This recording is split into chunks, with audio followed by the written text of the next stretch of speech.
Oséias e Gomer, o amor que não desiste. Olá a todos. Hoje vamos mergulhar em uma das histórias mais controversas e profundas da Bíblia, a história de Oséias e Gomer. Uma narrativa que nos confronta com questões difíceis sobre casamento, perdão, restauração e os limites do amor sacrificial. Comigo está o diácono André Santos, que traz uma perspectiva complementar sobre esse tema tão delicado, especialmente considerando o contexto brasileiro atual, onde enfrentamos índices alarmantes de violência doméstica e feminicídio. Diácono André. Obrigado, pastor Elias. É fundamental que abordemos esse tema com sensibilidade e responsabilidade. Segundo dados do Fórum Brasileiro de Segurança Pública, o Brasil registra uma mulher assassinada a cada 6 horas. Muitas dessas vítimas permaneceram em relacionamentos abusivos por pressão religiosa, familiar ou por acreditarem que deveriam perdoar 70 vezes 7 sem considerar sua própria segurança e dignidade. Pastor Elias. Concordo plenamente que precisamos ter essa sensibilidade, e é exatamente por isso que a história de Oséias é tão importante, mas também tão mal interpretada. Vamos começar pelo contexto histórico. Estamos em aproximadamente 750 a.C., no Reino do Norte de Israel. O país está em declínio espiritual absoluto. O povo abandonou o culto a Yahvé e está adorando Baal, o deus cananeu da fertilidade. Nesse cenário, Deus chama um jovem profeta chamado Oséias e lhe dá uma ordem que desafia toda a lógica. Vai, toma uma mulher de prostituições e terás filhos de prostituição, porque a terra se prostituiu, desviando-se do Senhor. Isso está registrado em Oséias 1:2. Diácono André. E aqui precisamos fazer uma distinção crucial que muitos pregadores ignoram. Oséias recebeu uma missão profética específica. Ele não era apenas um marido, ele era um sinal vivo para Israel. Sua vida conjugal era uma parábola encarnada do relacionamento entre Deus e seu povo infiel. Quando estudamos as Escrituras, encontramos outros exemplos de missões proféticas únicas. Isaías andou nu e descalço por 3 anos como sinal contra o Egito e a Etiópia. Isso está em Isaías 20. Ezequiel teve que deitar sobre o lado esquerdo por 390 dias e depois sobre o lado direito por 40 dias, simbolizando os anos de iniquidade de Israel e Judá. Ezequiel 4:4-6. Jeremias recebeu ordem de não se casar como sinal do juízo vindouro. Jeremias 16:1-2. Esses atos proféticos eram extraordinários, não normativos. Não estabeleciam padrões para todos os crentes. Pastor Elias. Concordo que era uma missão profética, mas discordo que não tenha aplicação para nós. A essência da mensagem transcende o contexto histórico. Vejamos o que acontece. Oséias obedece a Deus e se casa com Gomer, filha de Diblaim. Eles têm 3 filhos, cujos nomes são proféticos. Jezreel, que significa Deus espalhará, simbolizando o juízo vindouro. Lo-ruama, não compadecida, indicando que Deus retiraria sua misericórdia de Israel. E Lo-ami, não meu povo, declarando a quebra temporária da aliança. Mas aqui está o ponto central.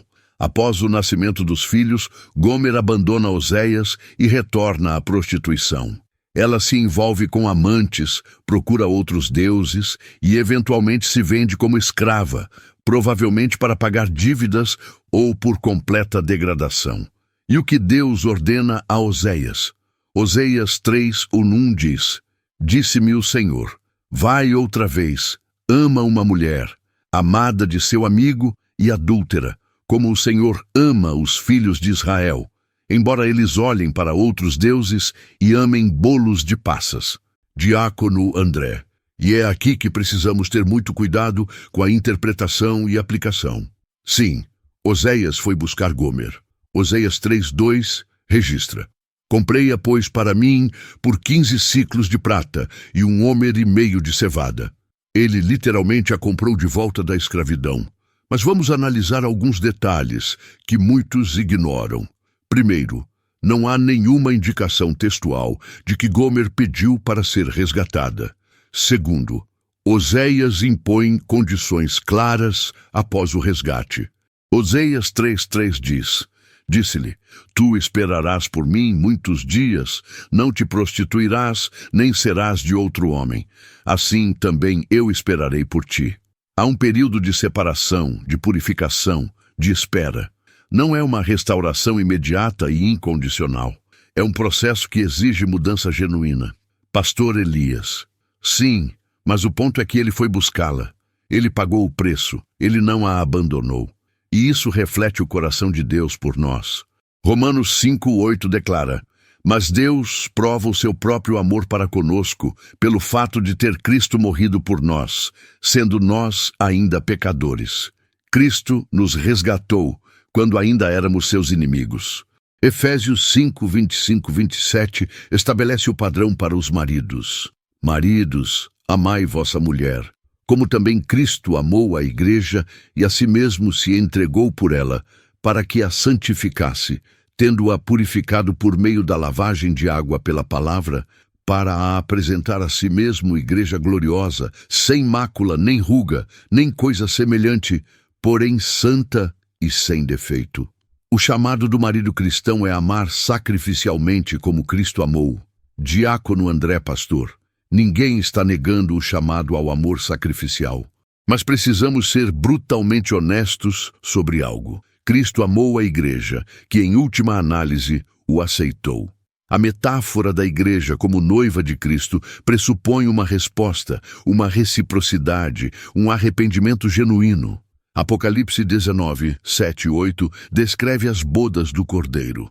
Alegre-se e exultemos, e demos-lhe a glória, porque são chegadas as bodas do Cordeiro, cuja esposa a si mesma já se ataviou, pois lhe foi dado vestir-se de linho finíssimo, resplandecente e puro. Porque o linho finíssimo são os atos de justiça dos santos. A noiva a si mesma já se ataviou. Há uma preparação, uma santificação, uma escolha de estar com Cristo. Agora, vamos falar do elefante na sala. O que fazemos quando não há arrependimento? Quando há traição contínua, repetida, sem nenhuma mudança de comportamento? Pastor Elias, continuamos orando, jejuando, crendo. Provérbios 21:1 nos assegura: como ribeiros de águas, assim é o coração do rei na mão do Senhor. Este, segundo o seu querer, o inclina. Deus pode mudar qualquer coração. Nossa parte não é controlar o resultado, mas permanecer fiéis ao nosso chamado. Jesus foi claro em Mateus 18:21-22, quando Pedro perguntou: Senhor, até quantas vezes meu irmão pecará contra mim, que eu lhe perdoe? Até 7 vezes? Jesus respondeu: Não te digo que até 7 vezes, mas até 70 vezes 7. O perdão deve ser ilimitado. Diácono André Pastor, com todo respeito, você está confundindo perdão com permanência em uma relação destrutiva. São conceitos completamente diferentes. Eu posso perdoar alguém que me traiu, que me abusou, que me destruiu emocionalmente, e ainda assim reconhecer que aquela relação precisa terminar para minha própria sobrevivência física, emocional e espiritual. Marcos 11:25 diz: E quando estiverdes orando, se tendes alguma coisa contra alguém, perdoai, para que vosso Pai Celestial vos perdoe as vossas ofensas. Jesus ordena o perdão para liberar nosso próprio coração do veneno da amargura. Mas em nenhum lugar ele diz que perdoar significa permanecer em uma situação de perigo ou degradação contínua. Vamos olhar para o próprio Jesus. Em João 2:24-25, após realizar sinais em Jerusalém, está escrito: Mas Jesus não se confiava a eles, porque os conhecia a todos. E não precisava de que alguém lhe desse testemunho a respeito do homem, porque ele mesmo sabia o que era a natureza humana. Jesus estabeleceu limites. Ele não se expôs desnecessariamente. Ele se retirou quando havia perigo. Mateus 12:14-15 relata: Então, os fariseus, saindo dali, conspiravam contra ele sobre como lhe tirariam a vida. Sabendo-o Jesus, retirou-se dali. Pastor Elias.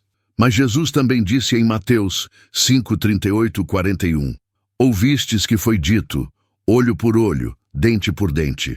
Eu, porém, vos digo, não resistais ao perverso, mas a qualquer que te ferir na face direita, volta-lhe também a outra, e ao que quer demandar contigo e tirar-te a túnica, deixa-lhe também a capa. Ele nos chama a um padrão mais alto, a uma graça radical. Diácono André. E é exatamente aqui que precisamos ter sabedoria hermenêutica. Jesus estava falando sobre responder a insultos e pequenas ofensas pessoais, não sobre permanecer em situações de abuso sistemático. O contexto de ferir na face direita era sobre insultos públicos. Uma bofetada com as costas da mão direita no rosto de alguém era um gesto de desprezo, não de violência física grave. Jesus nunca, em momento algum, ensinou que devemos permanecer em situações de violência doméstica, abuso sexual ou destruição psicológica contínua. Isso seria uma distorção grotesca de suas palavras. Vamos ser práticos. No Brasil, segundo o Atlas da Violência de 2021, uma mulher é assassinada a cada 6 horas. Em 2023, o país registrou mais de 1.400 feminicídios. A Pesquisa Nacional de Violência contra a Mulher mostrou que 27% das brasileiras já sofreram algum tipo de violência doméstica. E sabe qual é um dos fatores que mantém mulheres em relacionamentos letais? A crença religiosa de que devem perdoar sempre, orar mais, ser submissas e salvar o casamento a qualquer custo. Líderes religiosos bem intencionados, mas teologicamente imprecisos, estão literalmente colocando vidas em risco. Pastor Elias. Concordo que não devemos manter mulheres em situações de violência física. Abuso físico é crime e deve ser denunciado, mas estamos falando de adultério, não de espancamento. Diácono André. Pastor, o trauma psicológico da traição repetida é devastador. Estudos em neurociência mostram que a dor da rejeição e da traição ativa as mesmas áreas cerebrais que a dor física. Mulheres e homens que permanecem em relacionamentos com infidelidade crônica desenvolvem TEPT, transtorno de estresse pós-traumático, depressão severa, ansiedade generalizada e, em casos extremos, ideação suicida. Além disso, há riscos reais de saúde. Exposição a DSTs, incluindo HIV, é uma consequência direta da infidelidade. Uma pessoa que permanece com um cônjuge serialmente infiel está literalmente colocando sua vida em risco. Provérbios 4:23 diz, sobre tudo o que se deve guardar, guarda o coração, porque dele procedem as fontes da vida. Deus nos chama a proteger nossa vida, não a destruí-la em nome de uma falsa espiritualidade. Pastor Elias, mas Romanos 7:2-3 é explícito. Ora, a mulher casada está ligada pela lei ao marido enquanto ele viver, mas, se o mesmo morrer, desobrigada ficará da lei conjugal, de sorte que será considerada adúltera se, vivendo ainda o marido, unir-se com outro homem. Porém, se morrer o marido, estará livre da lei e não será adúltera se contrair novas núpcias. O vínculo matrimonial só é quebrado pela morte. Diácono André. Vamos analisar o contexto completo de Romanos 7. Paulo não está estabelecendo doutrina matrimonial.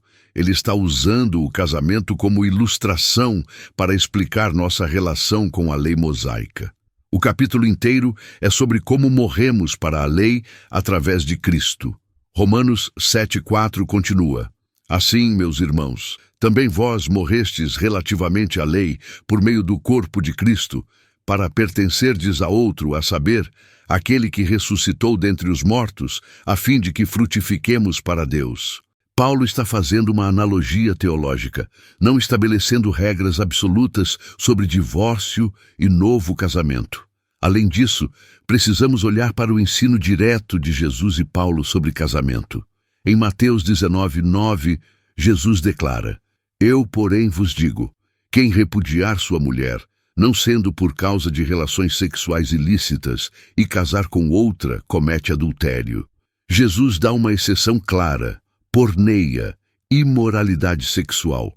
Isso inclui adultério. Em caso de infidelidade sexual, Jesus permite o divórcio sem que a parte inocente esteja em pecado. Pastor Elias. Mas logo antes, em Mateus 19:6, Jesus diz: de modo que já não são mais dois, porém uma só carne.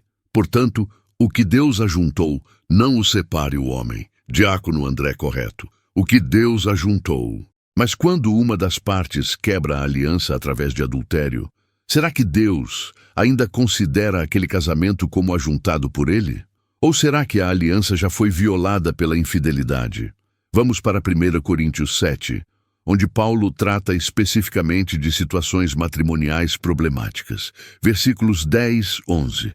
Ora, aos casados ordeno, não eu, mas o Senhor, que a mulher não se separe do marido. Se, porém, ela vier a separar-se, que não se case ou que se reconcilie com seu marido, e que o marido não se aparte de sua mulher. Aqui, Paulo está citando o ensino de Jesus para casamentos entre dois crentes. Mas logo em seguida, no versículo 12 e 15, ele dá instruções diferentes para casamentos onde um cônjuge não é crente. Aos mais digo eu, não o Senhor. Se algum irmão tem mulher incrédula e esta consente em morar com ele, não a abandone. E a mulher que tem marido incrédulo e este consente em viver com ela, não deixe o marido, porque o marido incrédulo é santificado no convívio da esposa, e a esposa incrédula é santificada no convívio do marido crente. De outra sorte, os vossos filhos seriam impuros, porém agora são santos. Mas se o descrente quiser apartar-se, que se aparte. Em tais casos, não fica sujeito à servidão nem o irmão, nem a irmã. Deus vos tem chamado à paz. Não fica sujeito à servidão. A palavra grega é doulou, que significa escravizar. Paulo está dizendo que o cônjuge crente não está escravizado ao casamento se o incrédulo quiser sair. Pastor Elias, mas esse texto fala especificamente de incrédulos que querem se separar, não de adultério. Diácono André. Verdade. Mas vamos pensar no princípio maior que Paulo está estabelecendo. Deus vos tem chamado à paz. Deus não nos chama para viver em tormento perpétuo, em humilhação constante, em degradação emocional. Além disso, vamos considerar o Antigo Testamento. Êxodo 21, 10, 11, falando sobre os direitos de uma esposa, diz: se lhe tomar outra, não diminuirá o mantimento desta, nem o seu vestido, nem a sua obrigação marital. Se não lhe fizer estas três coisas, sairá de graça sem dar dinheiro. Mesmo na lei mosaica, uma mulher tinha direito de sair de um casamento se o marido não cumprisse suas obrigações básicas. E adultério certamente é uma violação das obrigações maritais. Pastor Elias. Mas estamos sob a nova aliança, não sob a lei de Moisés. Diácono André correto. E na nova aliança temos algo ainda mais claro. Em Mateus 5,32, Jesus diz: eu, porém, vos digo, qualquer que repudiar sua mulher, exceto em caso de relações sexuais ilícitas, a expõe a tornar-se adúltera, e aquele que casar com a repudiada comete adultério. Exceto em caso de relações sexuais ilícitas. Porneia. Jesus está dizendo que há uma exceção legítima. A parte inocente não está condenada a uma vida de solidão ou a permanecer presa a um cônjuge infiel. E vamos ser honestos sobre algo que muitos líderes religiosos ignoram. Em cultura judaica e greco-romana do primeiro século, divórcio era fácil e comum. Jesus e Paulo estavam limitando o divórcio, não criando uma prisão perpétua. Eles estavam protegendo os mais vulneráveis, especialmente mulheres, de serem descartadas casualmente por maridos irresponsáveis. Deuteronômio 24:1-4 mostra que até na lei havia provisão para divórcio. Moisés regulamentou o divórcio para proteger as mulheres de serem abandonadas sem documentação legal, o que as deixaria em miséria absoluta. Pastor Elias. Mas Jesus disse em Mateus 19:8, por causa da dureza do vosso coração, é que Moisés vos permitiu repudiar vossa mulher. Entretanto, não foi assim desde o princípio. Jesus estava elevando o padrão, não criando mais exceções. Diácono André. Sim, ele estava elevando o padrão ao dizer, não divorcie casualmente. Mas ele próprio deu a exceção para a porneia. O padrão ideal é a monogamia vitalícia, mas vivemos em um mundo caído com pessoas caídas, e Jesus reconheceu isso. Vamos voltar à história de Oséias. Uma coisa que precisamos entender é o que aconteceu depois do resgate. O texto de Oséias 3:5 diz, disse-lhe, tu esperarás por mim muitos dias, não te prostituirás, nem serás de outro homem. Assim também eu esperarei por ti. Porque os filhos de Israel ficarão por muitos dias sem rei, sem príncipe, sem sacrifício, sem coluna, sem estola sacerdotal ou ídolos do lar. Depois, tornarão os filhos de Israel e buscarão ao Senhor, seu Deus, e a Davi, seu rei. E nos últimos dias, tremendo, se aproximarão do Senhor e da sua bondade. Há um período de espera, de separação, de purificação. Não é restauração instantânea. E o texto profético aponta para Israel eventualmente voltando para Deus. Mas isso aconteceu? Historicamente, a maioria de Israel nunca voltou. As 10 tribos do norte foram dispersas e assimiladas. A profecia de restauração aponta para o futuro escatológico, não para o tempo de Oséias. Ele viveu e morreu sem ver a restauração completa de Israel. Pastor Elias. Mas ele permaneceu fiel à sua missão. Diácono André. Sim, a sua missão profética específica. Mas, novamente, missões proféticas não são mandamentos universais. Jeremias teve que permanecer solteiro. Isso não significa que todos devem fazer o mesmo. Vamos falar sobre casos reais. Conheço uma irmã que permaneceu em um casamento com um marido que a traiu com 12 mulheres diferentes ao longo de 20 anos. Ela orou, jejuou, creu, esperou. Líderes religiosos diziam a ela, Deus vai restaurar, não desista, você precisa ter mais fé. Aos 45 anos, ela descobriu que tinha HIV. O marido a infectou. Ela agora vive com uma doença crônica pelo resto da vida, porque acreditou que deveria perdoar 70 vezes 7 e permanecer no casamento. Isso é fé ou é irresponsabilidade pastoral? Pastor Elias. Esse é um caso extremo e obviamente trágico. Mas não podemos fazer doutrina baseada em exceções. Diácono André Pastor, não são exceções, são epidemias. No Brasil, milhares de mulheres estão em situações semelhantes. E muitas estão em igrejas onde são ensinadas que divórcio é sempre pecado, que devem suportar tudo, que devem ser como Cristo que sofreu por nós. Isso não é teologia bíblica, é abuso espiritual. 1 Timóteo 5:8 diz, ora, se alguém não tem cuidado dos seus, e especialmente dos da própria casa, tem negado a fé e é pior do que o descrente. Se um marido não cuida de sua esposa, física, emocional, financeira e sexualmente, se ele a expõe a doenças, a humilhação pública, a trauma psicológico, ele já quebrou a aliança. Ele negou a fé. Pastor Elias. Mas 1 Pedro 3:1-2 diz às esposas, mulheres, sede vós igualmente submissas a vosso próprio marido, para que, se ele ainda não obedece à palavra, seja ganho, sem palavra alguma, por meio do procedimento de sua esposa, ao observar o vosso honesto comportamento cheio de temor. Pedro está dizendo que uma esposa pode ganhar um marido desviado através de seu comportamento piedoso. Diácono André. Vamos ler o contexto completo. 1 Pedro 2:18-20 fala sobre escravos suportando maus tratos de senhores cruéis. Pedro está falando sobre testemunho em meio à perseguição, não estabelecendo que mulheres devem permanecer indefinidamente com maridos abusivos ou infiéis. Além disso, o versículo 6 do mesmo capítulo diz: como fez Sara, que obedeceu a Abraão, chamando-lhe Senhor, da qual vós vos tornastes filhas, praticando o bem e não temendo perturbação alguma.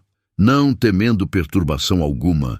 A palavra grega pitoeses significa terror ou intimidação. Pedro está dizendo que as mulheres não devem viver em terror. Se um relacionamento gera medo constante, trauma, intimidação, isso contradiz o próprio texto que está sendo usado para mantê-las presas. Pastor Elias, entendo sua preocupação pastoral com situações de abuso, mas voltando ao cerne teológico, você não acredita que Deus pode transformar qualquer pessoa? Que Deus pode salvar o pior dos pecadores? Diácono André. Claro que acredito. Deus transformou Saulo, o perseguidor, em Paulo, o apóstolo. Transformou o ladrão na cruz em um herdeiro do paraíso. Deus pode fazer qualquer coisa. Mas, e esse é um mas crucial, Deus não viola o livre-arbítrio humano. Ele convida, atrai, chama, mas não força. Josué 24:15 diz: escolhei hoje a quem sirvais. Se uma pessoa escolhe continuamente a infidelidade, a mentira, a traição, Deus não a forçará a mudar.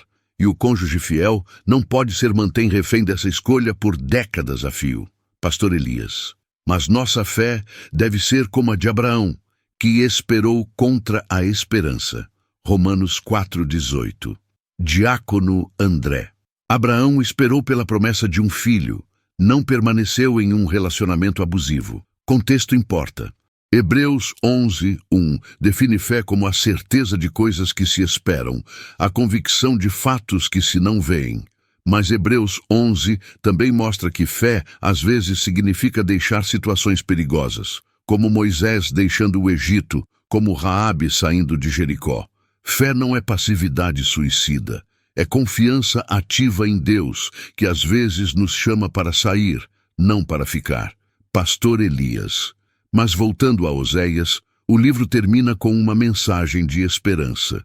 Oséias 14:4 diz: curarei a sua infidelidade, eu de mim mesmo os amarei, porque a minha ira se apartou deles. Deus promete curar a infidelidade. Diácono André. Sim, quando há arrependimento. Oséias 14:1-2 diz: converte-te, ó Israel, ao Senhor teu Deus, porque pelos teus pecados estás caído. Tomai convosco palavras e convertei-vos ao Senhor. Dizei-lhe: perdoa toda a iniquidade, aceita o que é bom, e em vez de novilhos, os sacrifícios dos nossos lábios. A restauração pressupõe conversão genuína. Tomai convosco palavras, confissão verbal. Perdoa toda a iniquidade, reconhecimento do pecado. Aceita o que é bom, mudança de comportamento. Sem arrependimento genuíno, não há restauração bíblica.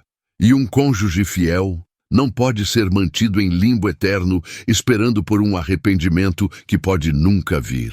Pastor Elias, então você está dizendo que há situações onde o divórcio é permitido? Diácono André, estou dizendo que biblicamente existem duas situações claras onde o divórcio não é pecado para a parte inocente. Primeiro, porneia, imoralidade sexual. Jesus deu essa exceção explicitamente em Mateus 5:32 e 19:9. Segundo, abandono por um cônjuge incrédulo. Paulo dá essa exceção em 1 Coríntios 7:15. E eu argumentaria que um cônjuge que está vivendo em adultério contínuo, sem arrependimento, já abandonou o casamento espiritualmente, mesmo que ainda esteja fisicamente presente. Provérbios 2:16-17 chama a mulher adúltera de a que abandona o companheiro da sua mocidade e se esquece da aliança do seu Deus. Adultério é abandono da aliança. Pastor Elias. Mas isso abre a porta para muitos divórcios desnecessários. Pessoas desistirão facilmente. Diácono André. Pastor, vamos ser realistas. Pessoas que querem desistir facilmente já estão desistindo, independentemente do que a Bíblia diz. O que estamos fazendo ao pregar um evangelho legalista de nenhum divórcio jamais é aprisionar pessoas sinceras, tementes a Deus, em situações que estão destruindo suas vidas, enquanto os infiéis continuam em pecado sem consequências. Gálatas 5:1 diz: Para a liberdade foi que Cristo nos libertou. Permanecei, pois, firmes e não vos submetais de novo a jugo de escravidão. Se alguém está em um casamento onde há traição serial, abuso emocional, negligência crônica, e permanece apenas por medo de condenação religiosa, essa pessoa está sob um jugo de escravidão, não sob a liberdade de Cristo. Pastor Elias. Mas Malaquias 2:16 é claro: Pois eu detesto o divórcio, diz o Senhor, Deus de Israel. Diácono André. Vamos ler o contexto completo de Malaquias 2. Versículo 13 e 14. Ainda fazeis isto: cobris o altar do Senhor de lágrimas com choro e gemidos, de sorte que ele não olha mais para a oferta, nem a aceitará com prazer da vossa mão. E perguntais: por quê? Porque o Senhor foi testemunha da aliança entre ti e a mulher da tua mocidade, com a qual tu foste desleal, sendo ela a tua companheira e a mulher da tua aliança. Deus está repreendendo homens que estavam traindo as esposas de sua juventude, divorciando-se delas para casar com mulheres mais jovens ou pagãs. Malaquias 2:15 continua: Não fez ele somente um, ainda que lhe sobejava espírito. E por que somente um? Não é que buscava descendência piedosa? Portanto, cuidai de vós mesmos, e ninguém seja infiel para com a mulher da sua mocidade. Deus odeia o divórcio no contexto de infidelidade masculina e abandono de continuar 22:20 esposas fiéis. Ele está defendendo as vítimas, não criando uma prisão para elas. E o versículo 16, na tradução original hebraica, é ainda mais específico. Muitas traduções modernas dizem: Eu odeio o divórcio e aquele que cobre de violência a sua veste. A segunda parte se refere a cobrir a esposa com violência. Deus odeia tanto o divórcio injusto quanto o tratamento violento. Deus está do lado dos oprimidos, não dos opressores. Pastor Elias. Entendo seu ponto sobre contexto, mas ainda acredito que deveríamos lutar pela restauração em todo casamento possível. Diácono André. E eu concordo que deveríamos lutar pela restauração quando há possibilidade genuína. Mas precisamos ter sabedoria para discernir quando estamos lutando por restauração e quando estamos simplesmente mantendo pessoas em cativeiro. Eclesiastes 3:1-8 diz que há tempo para todo propósito debaixo do céu, tempo de amar e tempo de aborrecer, tempo de guerra e tempo de paz. E às vezes, o mais amoroso que podemos fazer é reconhecer que um casamento morreu e dar permissão bíblica para que a pessoa inocente reconstrua sua vida. Pastor Elias. Mas Jesus disse que devemos perdoar 70 vezes 7. Diácono André. E eu já expliquei. Perdão não é o mesmo que permanência. Eu posso perdoar plenamente alguém que me traiu e ainda assim reconhecer que não posso continuar casado com essa pessoa. Colossenses 3:13 diz: Suportai-vos uns aos outros, perdoai-vos mutuamente, caso alguém tenha motivo de queixa contra outrem. Assim como o Senhor vos perdoou, assim também perdoai vós. Mas Paulo não está dizendo para permanecer em relacionamentos destrutivos. Ele está falando sobre perdoar ofensas dentro da comunidade da fé. E vamos ser honestos sobre algo. Mesmo Jesus estabeleceu limites.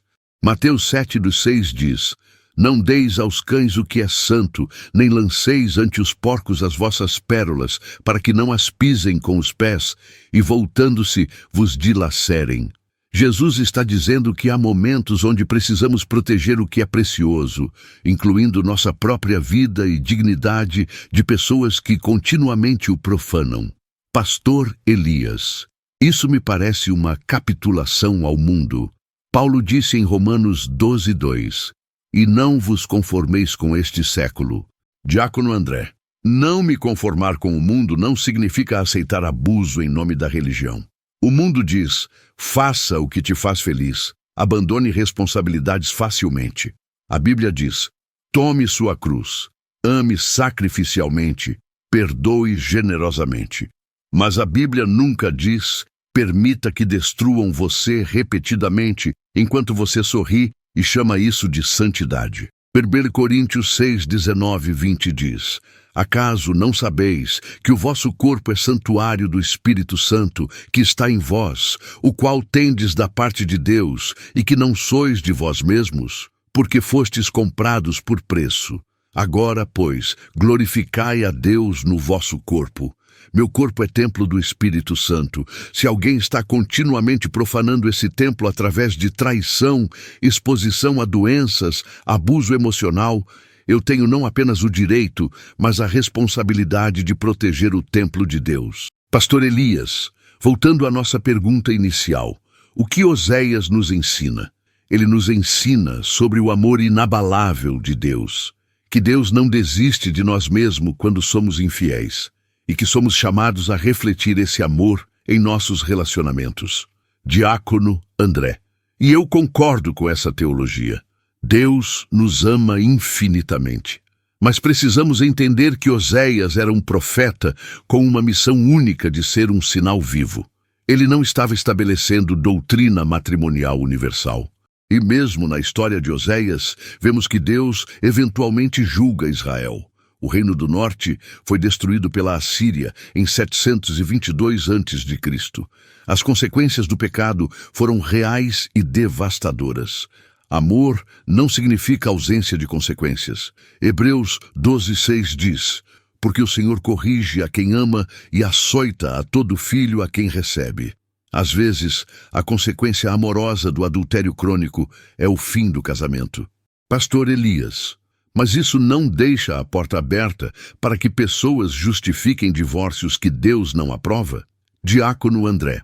Pastor, pessoas que querem justificar o pecado sempre encontrarão uma maneira. Nossa responsabilidade pastoral não é criar leis mais rígidas que Deus criou, mas ensinar a verdade com clareza e compaixão. Jesus teve essa conversa com os fariseus. Eles queriam uma regra rígida. É lícito ao homem repudiar sua mulher por qualquer motivo? Mateus 19:3. Jesus respondeu voltando ao ideal de Deus, monogamia vitalícia. Mas ele também reconheceu a realidade do pecado e deu a exceção para a porneia.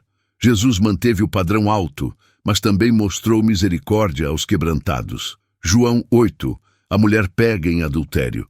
Jesus não a condenou, mas também disse: vai e não peques mais.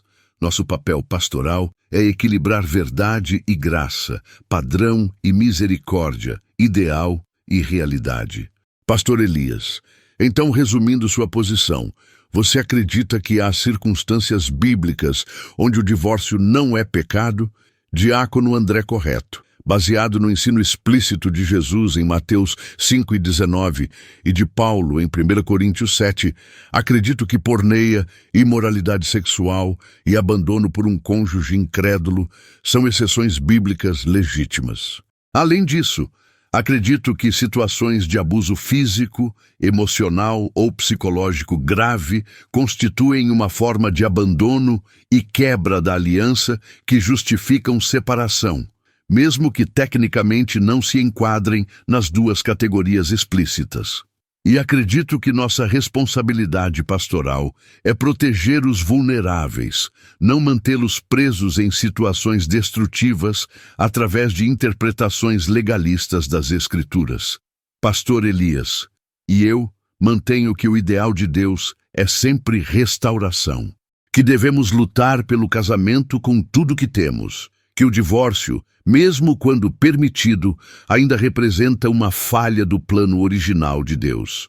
Mas concordo que não devemos manter pessoas em situações de perigo físico real. E talvez precisemos ter mais conversas sobre onde traçar essas linhas com sabedoria bíblica e pastoral. Diácono André. E eu concordo que o ideal de Deus é monogamia vitalícia.